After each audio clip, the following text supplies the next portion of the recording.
June 20వ తేదీన CBI వాళ్ళు case ముగిసిపోయిందని sealed cover high court కానీ సిబిఐ కోర్టుకి ఇవ్వటం జరిగిందండి.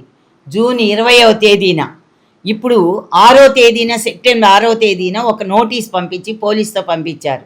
అందులో ఒక వ్యక్తి పేరు పెట్టి ఆ సెక్షన్స్ పెట్టి ఇదిగో ఈ కేసులో ఇతనున్నాడు, మీకేమైనా అభ్యంతరాలు ఉంటే తెలపండి అన్నారు.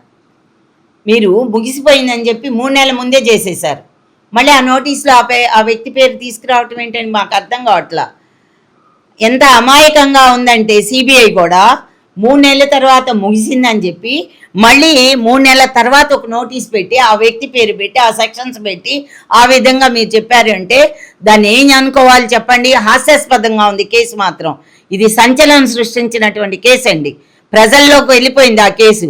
ప్రజలకు జవాబుదారి సిబిఐ వాళ్ళు, అలాగే ప్రభుత్వానికి సిబిఐ జవాబుదారి, అలాగే పేరెంట్స్కి కూడా జవాబుదారి రావాలి.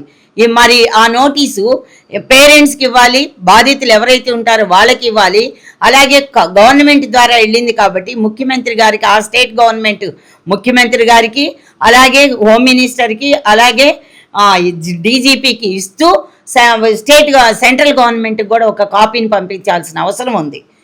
ఏమీ చేయకుండా 3 నెలల తర్వాత మీకు నోటీస్ పంపిస్తాం, మీరు తీసుకోండి, దీని మీద మీ అభ్యంతరాలు అంటే అసలు ఆ రికార్డులు ఏముంది, ఆ కాపీలో ఏముందో మాకు తెలియకుండా మేము అభ్యంతరం ఎలా తెలుపుతామండి? ఎలా తెలపగలం? మీరు మా కాపీ ఇచ్చారా? కంపల్సరిగా ఇప్పుడు ప్రభుత్వం కూడా జవాబుదారీ అవ్వాలండి.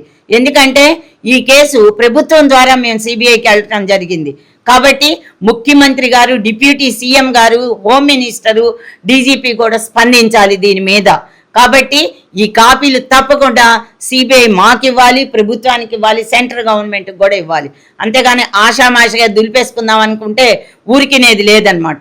తీసుకోలేదండి. మేము ఎందుకు తీసుకుంటాం? దానిలో అభ్యంతరాలు అసలు అయిపోయింది, కేసు ముగిసిపోయింది అన్న తర్వాత 3 నెలల తర్వాత ఎందుకు ఇచ్చారో మాకు అర్థం కావటం లేదు. కాబట్టి దాని గురించి మేము ఇప్పుడు స్పందిస్తున్నాం. ఆ నోటీస్ ఎందుకు ఇవ్వాలి, ఆ పేరు ఎందుకు పెట్టాలి? మేము కాదు, 100% అది కాదు అని చెప్పి మేము జిల్లా మ్యాజిస్ట్రేట్ కోర్టులోనే చెప్పాం. అలాంటప్పుడు మళ్ళీ ఆ వ్యక్తి పేరు చెప్పటం, ఆ సెక్షన్స్ వేయటం. మరి మా పాప పార్ట్స్ తీసుకెళ్లారు 13 సంవత్సరాల తర్వాత రీపోస్ట్ మార్టం చేశారు. మేము మతాన్ని కూడా వ్యతిరేకించి గవర్నమెంట్ సిబిఐకి సహకరించాం. ఎంతమంది సిబిఐలు మారతారండి కేసులో?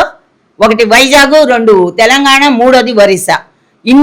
ఇంతమంది మారతారా సిబిఐ? నాకు తెలియదు. సుప్రీంకోర్టు ఏం చెప్పిందండి? బాధితులు ఎవరైతే ఉంటారో వాళ్ళకు కూడా ఒక కాపీ ఇవ్వమని చెప్పింది. సో మీరు సిబిఐ మాత్రం కంపల్సరీగా మరి కాపీ ఇవ్వాలి, అలాగే గవర్నమెంట్కి కూడా ఇచ్చి గవర్నమెంట్ కూడా స్పందించాలి దీని మీద. అసలు వాళ్ళు ఇది కాదు అని హైకోర్టు కూడా ఇచ్చింది కదండి. హైకోర్టు జడ్జిమెంట్ చదువుకోమనండి ఒకసారి. పోనీ ఆ జడ్జిమెంట్ ద్వారా, సిట్ ఇచ్చినటువంటి స్టేట్మెంట్ ద్వారా కేసును దర్యాప్తు చేయమనండి. నిజాలు ఏంటో బయటకు వస్తే నిజం చేయాలి, న్యాయం చెయ్యాలంటే నిజాలు కావాలి. కానీ వాళ్ళు న్యాయం చేయటానికి లేదు కదా. ఎవరినో ఒకరిని ఇరికిచ్చేసి కేసు క్లోజ్ చేస్తే సరిపోదు.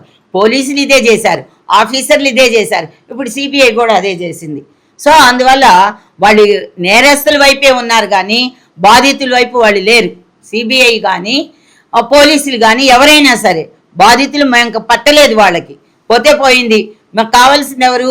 నేరం చేసిన వాళ్ళు ఎవరైతే ఉంటారో వాళ్ళ నుంచి మాకు ముడుపులు అందుతాయి కదా. అందువల్ల మేము వాళ్ళ వైపే ఉంటామని అన్నట్టుగా తెలుస్తుంది. ఎందుకండి నేను అదే వాళ్ళకి చెప్తున్నాను. ఆడపిల్లలు ఎవరైతే ఇలా బలైపోయారో వాళ్ళెవ్వరు కూడా సిబిఐని ఆశ్రయించొద్దు. చేతనైతే చూసుకోవాలి, లేకపోతే వదిలేయాలి తప్పితే వాళ్ళు మనకి న్యాయం చేయటం అనేది జరగదు. 8 ఏళ్ళు పట్టింది సిబిఐకి మా పాప కేసును చేయటానికి.